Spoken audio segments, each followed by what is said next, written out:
G'day punters, today ARB finished off the GVM upgrade. In the last video you'll see that I pointed out the GVM on this vehicle is 3,300 kilos. New blue label over here, you can't see the rest of the writing from under there, but the blue label certifies that it's now ADR compliant to 3950. Usefully ARB stuck a label on the inside of the door frame here, and you'll be able to see the split up between the front and the rear. GVM to make a total of 3950 kilos.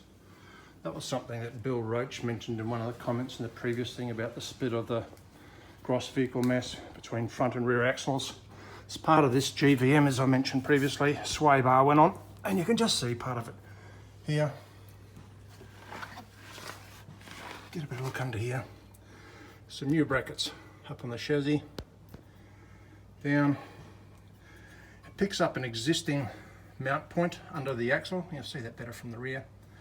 New shock absorbers as well, and as I mentioned previously, we got 9-leaf springs now instead of the old 8s that I had from the original OME stuff. So the rest of the sway bar, as I see, it picks up existing mounting points at the bottom of the diff, both sides. So that's the GVM upgrade. It's 3950 kilos now rated.